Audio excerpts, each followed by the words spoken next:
20 years of advertising and marketing in Hamburg, New York, Los Angeles, Munich, Vienna. He started out as a strategic planner and later moved on to become a highly decorated creative. For almost 10 years, Dietmar lectured disruptive advertising at the Film Academy in Germany, winning 16 times gold and silver awards in Cannes. Our second keynote speaker is a creative consultant, a visionary, a futurologist.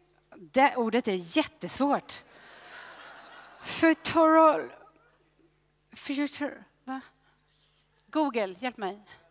Futurologist and innovation expert from Austria. Please give him a warm welcome, Dahmen!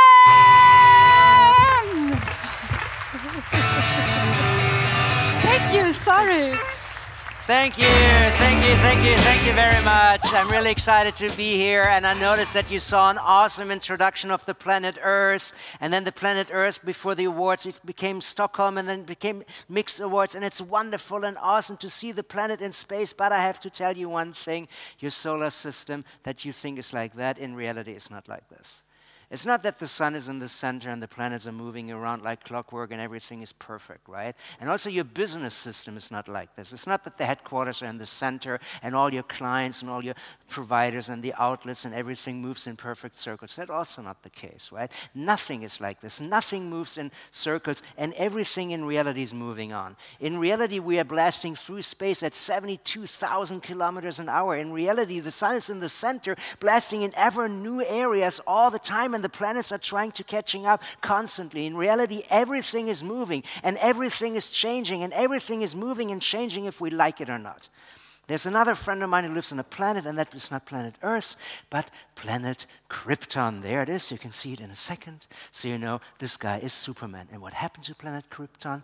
Kaboom, it exploded. And his business was gone, and his clients were gone, and everything he had was gone. And he said, oh my God, change, no good, that's really, really disgusting, and he sees the danger. But what he did is he actually jumped into a capsule and flew to a new era, to a new planet, to a new environment. And in this new environment, it was the future. In the new environment on planet Earth, it was really, really good, right? So he said goodbye to Krypton. He didn't cry about Krypton all the time. He said goodbye to Krypton and hello, Earth. And when he landed on Earth, he crash landed. He was a kid, right? A little baby. When he crash landed, he noticed, oh my God, I'm not harmed. Oh my God, nothing could happen to me. Oh my God, I can see through windows and walls. And I can fly and I can run and I'm invincible.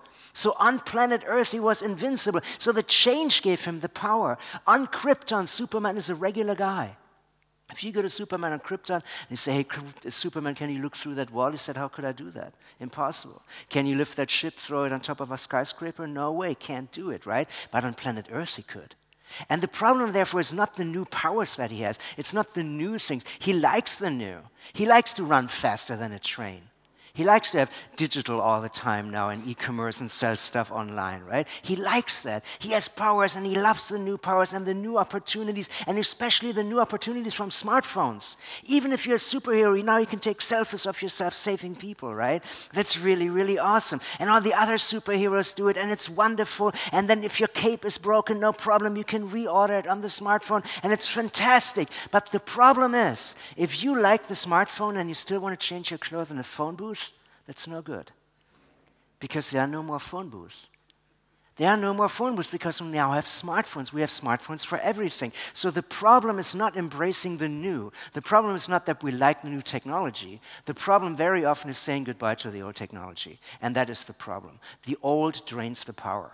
If you look at Superman, there's a crystal from his planet, kryptonite, you might know, and if Superman comes into contact with kryptonite, woo, he melts. He gets really, really weak because he gets in contact with the old. Kryptonite drains the power.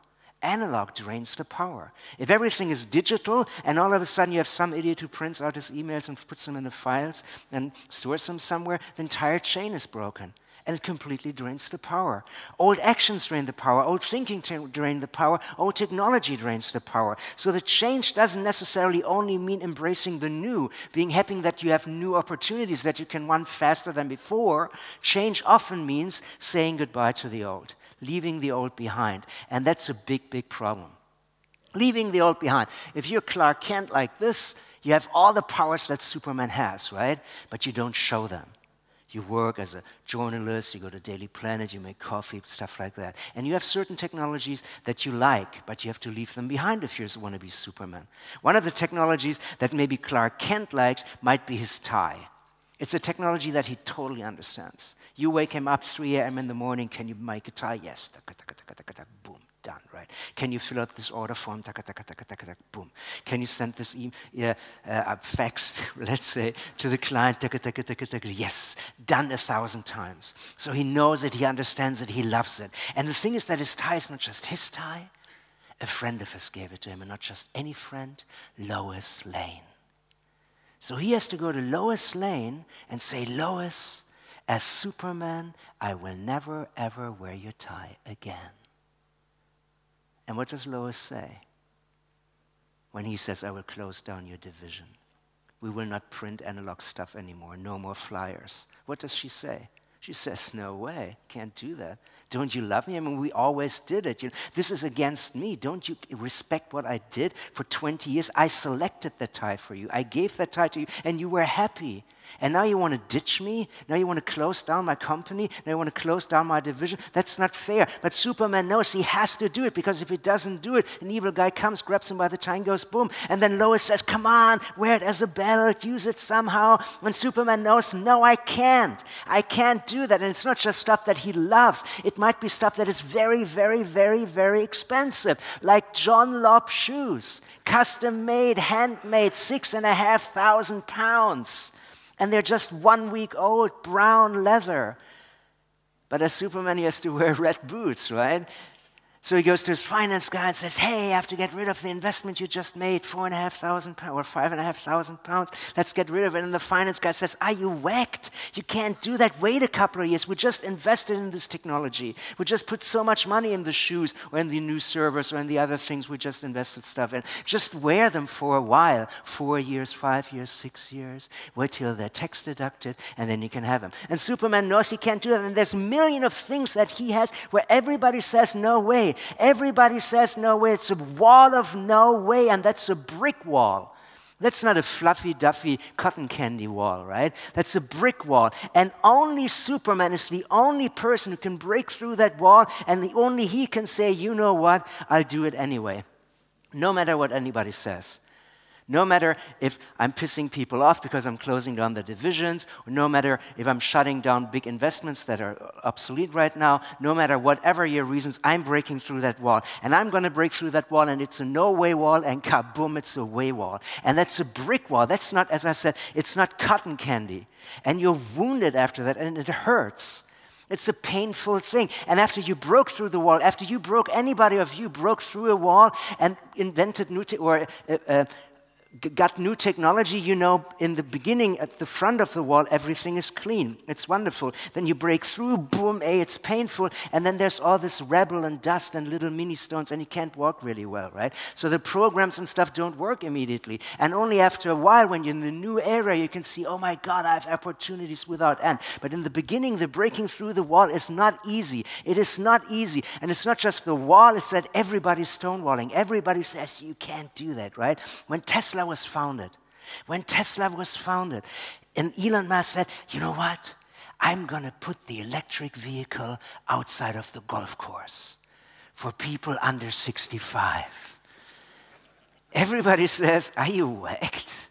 No way, you know, that's completely impossible. There's no need for a car like that. A real car sounds like bam, bam, bam, bam. A Tesla sounds like, you know, it's the most unsexy sound ever. There's no need. And if you actually have it, there's no reach. You can go, 100 miles on a battery, and if the battery is empty, what do? You're standing in the middle of the street, so you can't recharge it because there's no network. And what did Elon Musk say? He said, okay, there's no need, there's no reach, there's no network. You know what? I'm going to do it. And he did it. And he made the car very, very sexy. And he made it so big that he can put batteries in it like mad. And then he created the network, first in the US and then in Europe, right? Bam, bam, bam. He went through that wall 3 times in a row. When Gutenberg invented the printing press, when the printing press was invented, 93% of people could not read. And if you could read, you couldn't buy a book because there's no bookstore. And if you actually lived next to a bookstore and you could read, that likelihood is really, really tiny, and you were over 50, you couldn't see what was printed in that damn thing because there were no reading glasses, right? So nobody could read, no bookstore, no reading glass, and what did Gutenberg say? Hey, I'm going to do it anyway. And then bam, bam, bam, 3 times through the wall. Edison invents the light bulb. There's no power plants. He had to invent the power plants. There's no power lines to bring the energy from the power plant to your home. Now you have it in your home. You can't switch the shit on because there's no light switches. And bam, bam, bam, 3 times through the wall. Driving was illegal. It's not that just that people say it won't work. It's people say if you do that, you go to jail. Autonomous driving was illegal. You go to jail if you drive a car without a driver. Drones were illegal. And bam, bam, bam, it happens over and over and over again. And this, as I said, is a brick wall because people say you must not do that. You will not do that. That's illegal. You go to jail. And it's painful to go through that wall. Everybody who invented something or dare to do the new things knows there's blood. And it's brick. And you have to go through that wall. My question is, can that only be done by a superhero? Can only a superhero break through that solid brick wall? And the answer is yes. No average black person can break through a brick wall, right? It's impossible. It's a brick wall. It can only be done by a superhero. But also, you need to be super, but not necessarily in everything. Because what you can do if you're not the superhero in everything, you can just find a team. You can find a team of superheroes and find the power in your team. You can combine the strength and the knowledge and the expertise, and together you are invincible. And you have certain expertise, right? Everybody in this thing has something special, like she's especially small and he's especially hot. So together they're very small and very hot. Because they can combine the strengths. So the thing is that you need to be special at least in one aspect. Everybody in that superhero team is unusual at least in one aspect. There's nobody who's average. Everybody is unusual in one aspect. And also in your company, you have to make sure that everybody is unusual in at least in one aspect. You need somebody who's unusually creative. The unusually creative person is probably not very organized, right? So it's not very organized. No problem, because there's somebody else who's unusually organized. Not very creative. But together they are unusually organized and unusually creative. So embrace the unusual. The difference defines you. I don't know if you have kids. If you have kids, you know who that is. That is obviously a kid. But the special thing about that kid is that that kid is a kid with a dragon. And the dragon defines him. So he walks around and everybody says, oh my God, look, it's the kid with the dragon. And everybody says, hey, are you the kid with the dragon? And everybody calls him the kid with the dragon. But if you're a teenager, the biggest wish you have is just to be normal. You want to be the kid without the dragon. You want to be like everybody else. You don't want to stick out. You want to fit in. And if you're a teenager, what you do, you should look for safety in the masses. Because, you know, if everybody's doing it and I'm doing it, it's wonderful. Safety in the masses works. It works for fish. You guys know fish. It's wonderful. And if it works for fish, it should work in business, you know. If everybody's having those apps, I'm going to have the app. And if everybody having a mobile optimized website, I'm going to have the mobile optimized website. I'm just doing what everybody else does. And if it works with business, it definitely works in my career, right? So if everybody dresses casual on Casual Friday, I wear casual Friday. And I just swim along and everything is cool. And it's not cool. Because if you swim along and if you behave like fish, at the end there's a big mouth who just goes, yuck. And he eats you and kills you all, right? So if you are not special, you're very attackable. If you are not special, you're very exchangeable. If you are not special, especially in the business you're working with, the cheapest one wins. If you're not special, I find somebody who does the exact same things cheaper. And then I go there. Why should I stick to you? if I can get it cheaper and if you're not special. So you're not in the market of being the cheapest. You're in the market of being the best, the most creative, the special one, the unusual one. You're in the market to be the kid with the dragon. So dare to be different, love to be different. The difference defines you.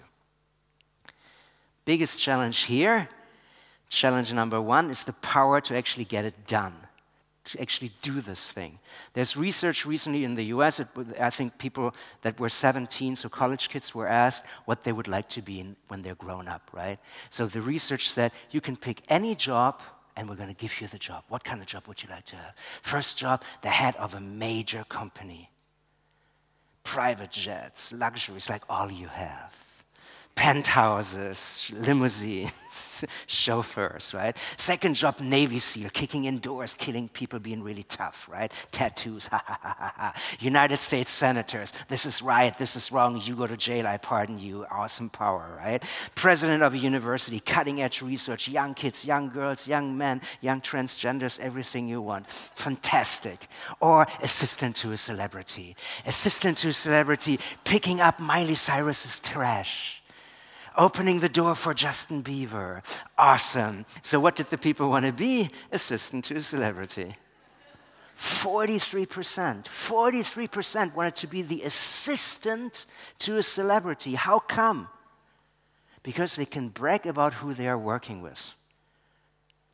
I am cleaning the dirt of Justin Bieber. Yay, awesome. And if you do that, you more or less have zero responsibility. Because if you can't do it, somebody else will do it. But all of you, everybody in the room, none of you have zero responsibility. You all have super responsibility. You all have super responsibility if you're a guy, if you're a girl, because only you can say, I'll do it. Only you can do it. And the challenge here is the power to keep going, because there's not one brick wall. It's not bam. It's like bam, bam, bam, and then there's another one. Because you have to stop the train, and that one is stopped, and then you have to stop another one, and you have to do it again and again and again, and it never stops. It never stops. If you fight some evil person and the movie closes, 2 years from now there's going to be a new movie. It's not that they said, well, you know, Superman defeated the evil person. There will never be any sequels. This is a comic, it only has one issue. Superman fights the evil guy, wins, end of story. That's not like that, right? It's not that you do the app and then it's done. Now we have the app. Now it's done. Now we won the prize, now it's done, we can go home. It's not like that, because you're facing new things constantly. And what are you facing right now? Definitely minimum thing, 3D printing is definitely here, big time. You can print yourself, as we all know. That's relatively old, me and my son. You can print food. I don't know if this food was 3D printed, but a lot of bakeries in Vienna, I'm from Vienna, are 3D printing stuff, because it's really beautiful. You can 3D print cars. Car like that, 3,600 euros. You can 3D print the road the car drives on. Road like that, you just design it on a computer, attach it to a 3D printer, the robot's printed for you. It's completely new. It's completely changing everything. I was at a medical conference recently in Switzerland, and there's this anvil and hammer in your ear, which is really, really tiny. And if that was broken, you could never fix it before, because it's so super tiny. You can't make anything so tiny, and you can't put it in. So what is happening right now, they take a bone from anywhere, like your hip, can be really, really tiny, carve out the exact shape, and have a robot put it in with nano precision. No humans could do that. But it's working, it's happening, and it's doing it right now. If you're a guy losing hair, they can 3D print now skin with hair follicles in it. Wonderful. Everything is changing drastically. Virtual reality. Virtual reality used to be a dream, but then came January 6th, and boom, yeah, there it was. Oculus Rift was finally available. If you've been at CES, in Vegas, the lines were like in an app store. It was humongous. That's the Sony virtual reality, the Morpheus. That's the Edge, the Samsung. That's a phone. I'm wearing a phone on a motorcycle on a different planet, and you can look around, and everything is completely 3D and wonderful. Your phone is a virtual reality monitor. Many, many medium are using that right now. It started with the New York Times, actually publishing certain things in 360, like the migrant crisis and stuff like that. Now BBC has it in 360. If you're in Japan, all the Japan pop stars, the music videos, like K-pop and stuff, look it up, K-pop 360 on YouTube, it's all on 360. So the kids are with their band on stage. And if you're grown up, BBC 360 has 340 clicks. K-pop 360 has 340 million clicks, right? The kids are using it and they're loving it and they're embracing it. I was again at a soccer convention recently, and they're very, very expensive seats, like VIP seats. And you used to be able to sell that VIP seat once. Now you put a 3D camera there, virtual reality, and you can sell that seat 100,000 times.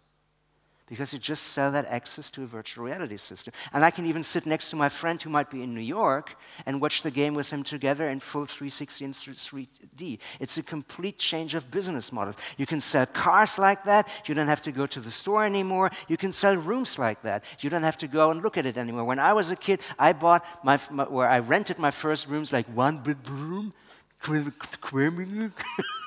like an ad that long with only abbreviations. Basement for basement, and then 360, yay, I take it, right? Now you can walk through the thing. So we just got used to this, and this is dead because that is now happening. So that's much, much better. Virtual reality is here. Robots are here. That's the robot. That's a robot from a hospital. And normally what the robots do in the hospital, for a kid hospital, is they go with the kid to the doctor. But then the people noticed, oh my God, when the kids are outside of school, all of a sudden, like if they're outside of school for like 4 weeks, 5 weeks, 6 weeks, they begin to disappear in the classroom. And nobody thinks about them anymore. So they become shadow children. So what they did then is, instead of the kids, they sent the robot to school. And now they had the kid with the robot. So now you come back after 8 weeks in school and everybody says, man, you were awesome, you were a robot. And you say, I know, I saw everything you did. You're the coolest kid in class. You're the kid with the dragon. Instead of the loser child, you're the winner child. This is Pepper. If you go to Tokyo, in many, many stores, Pepper is now the #1 sales assistant. This particular one was in a cosmetic store in Tokyo. So mainly women were there, and I went to them and I asked them, how do you like if you're being helped by a robot and not a human? And what did the women say? The women say, we love it. And I said, why? We can tell him everything. We can say, I have this really disgusting skin disease that looks really blur. And he won't ask. He won't tell anybody. And if I don't understand it, I can ask him again and again and again and again. He's ultra patient. I can't make a mistake. He's a fucking machine. It's awesome, right? Artificial intelligence is here. Google has it. Amazon has it. Baidu has it. Facebook 2 days ago completely pushed chatbots, which are artificial intelligence, in order to maneuver apps. You might know that Schwab is having robo-advisors, so your bank people advise you to invest in certain stock, not by a person, but by a machine. The Deutsche Bank is doing that. And if machines are doing all those kinds of things for us, advising us, buying goods for us, doing stuff for us, that completely changes our position in society. It completely changes our position, and the reason it changes our position is, again, because we work in a team. We are like a bunch of wolves, right? We work in a team. And how does a group of wolves organize itself? Just like a human. A group of wolves looks at who's in the group. And then if there's somebody who's relatively fast in the group, they all have, everybody must run, and the one who's the fastest is the one who runs and hunts. And the one in the group who's the most timid, who is the one who warns. Because the most timid one always goes, oh my God, there's something good, right? So it's really, really good. And we organize our life like that. In our family, the one who's the most handy drills the holes. If we want to have a hole in the wall, I'll ask my wife, because she's the most handy in the family. Relative. She's not absolutely the most handy, but relative she is. So she drills the hole. And if my wife drills the hole in the wall, what do I do? What do I do when she drills the hole? I bring her a tea. I put on music. I do all the nice things. She does the bad things. I do loving and belonging, and she does all of this. She does the dust, and I make, oh, how wonderful is that, right? So I go up the pyramid. So when we have robots and mechanics and artificial intelligence and chatbots and stuff like that, we can go up the pyramid. I'm staying in a hotel right now, and a robot opens the door. It's not the guy that's opening the door. You step there, and the door goes zzz, zzz. It's a machine. The machine opens the door. But he does loving and belonging. Nice that you're here. I'm happy to see you. He goes up the pyramid. If you're a DJ, you don't even know how to play music. All these people can play music. DJ can, he just pushes a button. A machine does it for him. A machine plays the music. Nothing that he does by himself. He does loving and belonging. And everybody's happy, right? So the job killers are here. All your jobs will be killed. Many of them. And many of jobs were killed before. Everybody here used to have ancestors who were farmers. In regular countries, 65% of people were farmers. And then the milking machine came, and tractors came, and everybody said, oh my God, what's Peter gonna do? Now that we have a milking machine, he can't be a farmer. You know what's Peter gonna do? He's a DJ now. He's a DJ, and if he's not Peter but Calvin, he simply makes $66 million US a year, 500,000 per night. Better than milking. It's a wonderful opportunity because machines do stuff for you. But the more technology we see and the more there is and the more machines do for us, the more rare and the more valuable humans become. Because that's all of a sudden the special thing, because loving and belonging is much more valuable than the psychological need. It's much, much more valuable when you all of a sudden call somebody and it's a real person and not some machine. And the more valuable emotions become. And the question is, what are emotions? We all talk about advertising, we always talk about emotions, but what are emotions? You see this thing, and then if you're a kid especially, you probably like that. If you're grown up, you say, ugh. But if you're a kid, you like it, and you see that thing, and then you see it, and you go, oh, I want to go there. And you go there, right? You go closer because you like it. So it attracts you. It moves you towards it. And if you hate it, you go, oh, God, that store has weird teddy bears. I'm not going to go there, right? You stay away. You stay away. So the emotion comes from the word Latin, from the Latin word e, which means out, and motion, which means moving stuff. So emotions move stuff outside of you. So the kid cries, the mother comes. The kid moves the mother. So you have a product, it's emotionally attractive, you go to the product. The product draws you towards itself. So emotions move things outside of themselves. There's a big experiment called the Cliff experiment. It was done in the 50s, as you can see, and there's a huge edge, boop. There's an edge, but then there's also glass. The kids are idiots, so they don't know that there's glass, right? But they think there's an edge. On the other side of the edge of that cliff is the mother. And the mother says to the baby, come to mother. Yeah, come to mother. Yeah, come. And what does the baby do? The baby goes. The baby goes to the mother. The emotion attracts it. But if you go to the goat and you go to the goat, yeah, come to mother. Come, and the goat says, bah, and doesn't come, right? And why does the baby walk when the emotion is attractive? Because the emotion is attractive for the goat as well. Because the baby trusts the mother. The baby trusts the mother. The baby says, she would never do evil to me. So trust is the basis of emotions and of any relationship. No trust, no relationship. And that's why it's so important that you work for brands, because brands give trust. This is the brain for a brand that is a weak brand. There's next to no emotion linked to it. You don't see it, and then you search information. You maybe read the label. That's a brain with a lot of emotional attachment to it. That's a brand with a lot of emotional attachment. Your mom had it, your friend had it, you had a wonderful party drinking that particular brand of beer. It's awesome, right? So a brand gives trust. Being present gives trust. If you're not there, you can't be trusted, right? So it's very, very important to be there. You have to be a friend. And now you have to be a friend in all kinds of media. And success gives trust, obviously. If you win this award, wonderful. All the clients will come to you and say, yeah, can I work with them? You won best branding, awesome, right? So the environment is changing and you need to adapt. And you need to adapt fast because it's changing again. You just adapted to this one and you have to adapt to another one. So the trick is now the challenge number 3, that you have to change fast. The speed that you need to deliver today is neck-breaking. It's really, really amazing. The speed is too much. Development runs.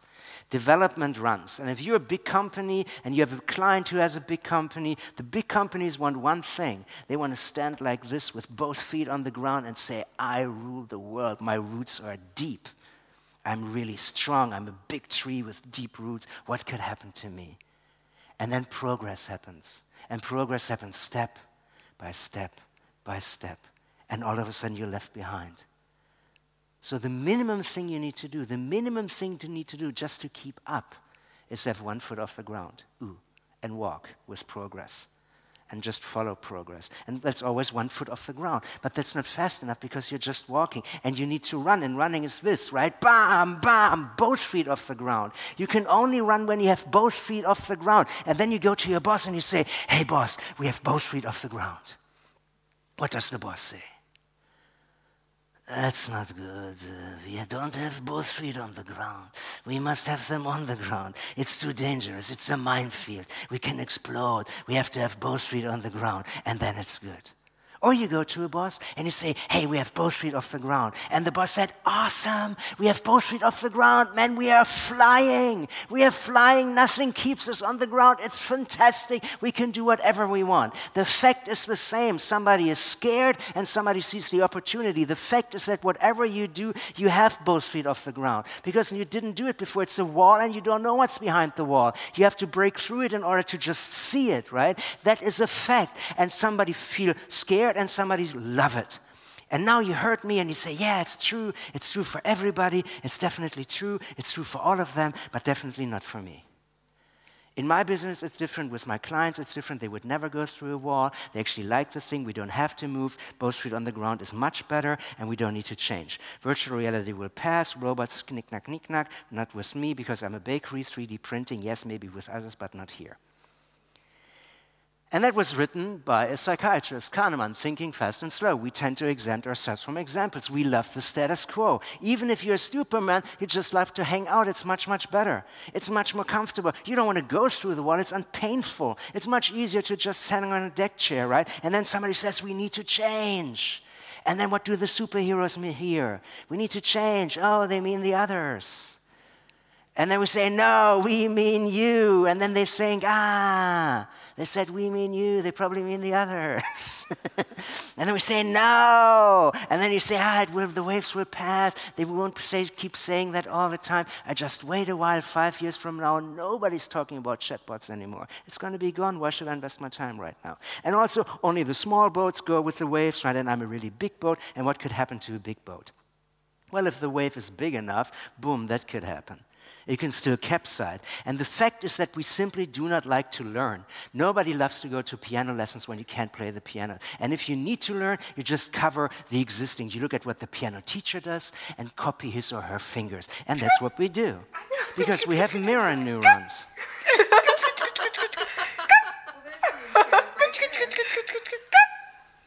And we copy stuff. Oh, you look like a little monkey. And if you're a manager, you copy best practice. That's what they did in China, ging, and that's what they do in the US, gang, and that's what they do in Norway, ping, right? Because managers follow the rules. But you've been on in advertising, you know what Bill Bernbach said. Bill Bernbach said rules are what we break. The memorable never emerged from a formula. You have to break the rules. And who breaks rules? You know who breaks rules? Gangsters break rules. Gangsters break rules all the time. Because they don't care about the rule, they just want to precede that goal, and they're very goal-oriented. They want that money, and they want that money fast. And they actually find a way to get to that money, and very often that's the latest technology. Very often gangsters use the latest technology to get to their goal. When the machine gun was invented, gangsters were the first to use a machine gun. There was not a single gangster who said, well, let's wait, see if the other gangsters are using it. And if that is successful and maybe the police has some, then we make a committee and we'll decide if we should gradually write a roadmap so that later, a couple of years from now, we can also try one out, right? It won't happen. They see it, oh my God, machine gun, awesome, wolf. They use it. Don't be a victim. A victim is passive.